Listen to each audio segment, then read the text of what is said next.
imaginons que nous disposions d'un circuit électrique de forme rectangulaire.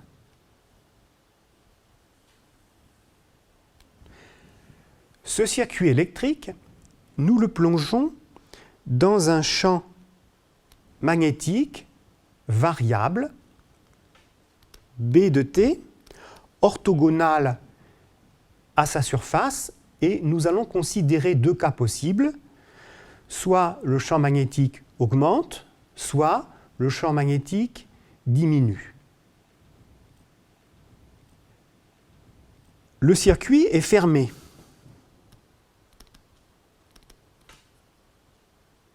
Comme le circuit est fermé, ça veut dire qu'il va apparaître dedans une force électromotrice d'induction qui va être donnée par la loi de Faraday, E égale moins dφ sur dt. L'équation électrique du circuit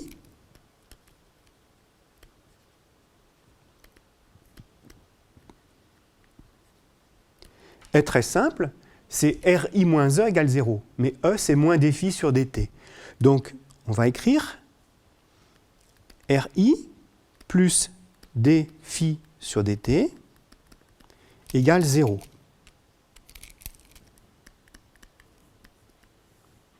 Équation qu'on appelle donc équation électrique. C'est la loi d'Ohm généralisée. Mais comme le circuit est fermé, VA moins VB est égal à 0, donc RI plus dφ sur dt vaut 0.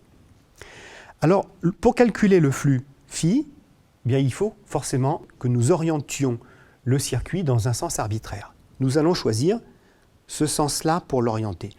En fait, je ne choisis pas tout à fait au hasard, je choisis ce sens arbitraire de telle sorte que le vecteur surface soit dans le même sens que le champ magnétique, parce que ça évite d'introduire des signes moins, et les signes moins sont toujours des sources potentielles d'erreurs de calcul. Donc si nous orientons le circuit dans ce sens-là, le vecteur surface du circuit est donné, comme on l'a vu, par la règle des doigts de la main droite. Donc je mets le pouce sur mon circuit, mon pouce va vers la droite. Je pointe le point O avec mon index, qui est par exemple ce point-là, au centre du circuit. Eh bien le majeur est perpendiculaire à ces deux directions et me donne la direction du vecteur surface, qui est, vous le constatez, collinéaire et dans le même sens que le vecteur champ magnétique. De ce fait, le flux du champ magnétique va s'exprimer de façon très simple. C'est tout simplement le produit B fois la surface. Cette intégrale sur la surface de BDS, comme B et DS sont collinéaires et dans le même sens, je suppose, bien sûr, pour simplifier, que le champ magnétique est uniforme sur la surface du circuit. Donc, il me reste simplement le produit champ magnétique fois surface. Donc, vous voyez, on va aboutir à une équation des plus simples possibles. I égale moins S sur R dB sur dt. Et là, on va pouvoir distinguer deux cas. Soit le champ magnétique augmente, soit le champ magnétique diminue. Si le champ magnétique augmente, donc B augmente. B augmente, dans ce cas, dB sur dt est positif. Quand une fonction augmente en fonction du temps, sa dérivée par rapport au temps est positive. Dans ce cas, l'intensité qui vaut moins S sur R dB sur dt, si dB sur dt est positif, c'est que l'intensité est négative. L'intensité est négative.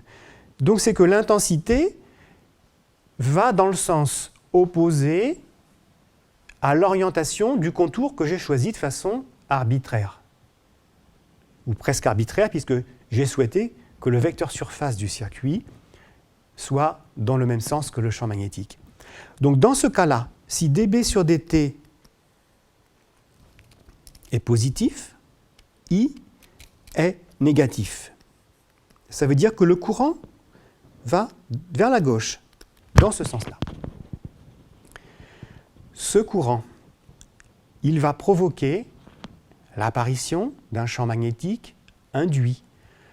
Par exemple, la loi de Biot et Savart nous dit que le champ magnétique est de la forme IDL vectoriel U, où U va de l'élément de courant vers le point où je considère ces effets. Donc imaginons que j'ai ici un élément de courant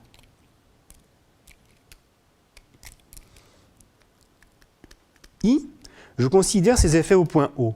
Eh bien, je mets le pouce dans la direction de l'intensité, je vise avec mon index le point O, et le produit vectoriel, qui est en fait IDL vectoriel U, est dirigé dans le sens opposé au champ magnétique préexistant. Donc ce courant induit m'a généré un champ magnétique induit.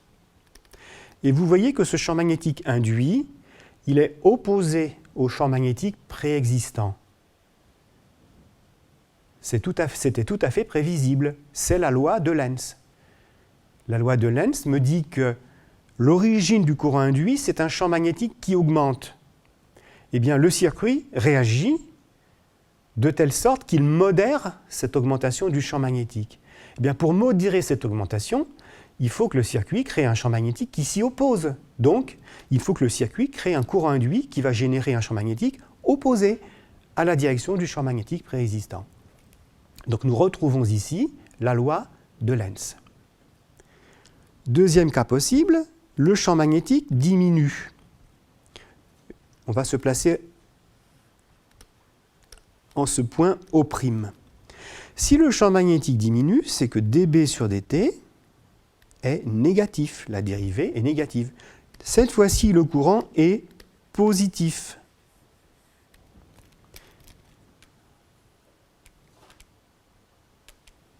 Le courant est positif.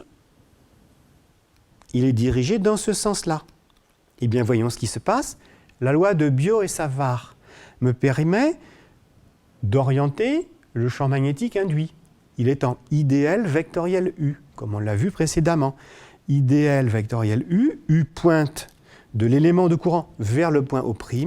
Et donc, cette fois-ci, le champ magnétique induit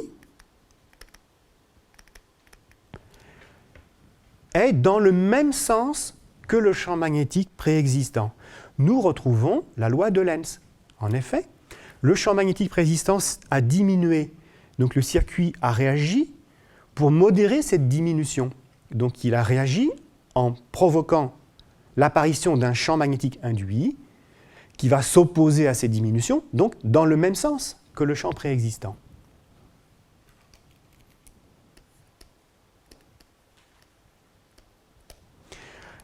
Donc là, nous avons fait tous les calculs nécessaires aux démonstrations, mais nous aurions pu, en utilisant la loi de Lenz, prédire d'avance l'orientation du courant induit que nous avons mathématiquement déterminé.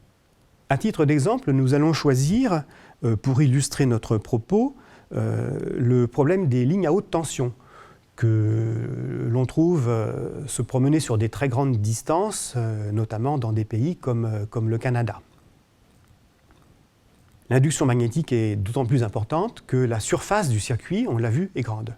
Donc plus les lignes à haute tension sont longues et plus vous avez le risque d'avoir un phénomène d'induction qui s'y produit. Eh bien, aux hautes latitudes, lorsqu'une éruption solaire se produit, elle va engendrer l'apparition d'un champ magnétique variable. Ce champ magnétique variable est lié au fait que le Soleil, par l'intermédiaire du vent solaire, il véhicule son propre champ magnétique et que celui-ci est en interaction avec le champ magnétique de la Terre dans les régions qui sont peu distantes des pôles. Lorsque ce champ magnétique se met à varier, il va créer un courant induit dans les lignes à haute tension. Ce courant induit va perturber le courant préexistant et il va donc atteindre notamment, par exemple, les transformateurs qui sont situés aux extrémités des lignes. Ce qui est extrêmement risqué puisque on a déjà connu par le passé des dégâts importants et des ruptures de l'alimentation électrique des habitants suite à des éruptions solaires qui avaient provoqué des phénomènes d'induction dans les lignes.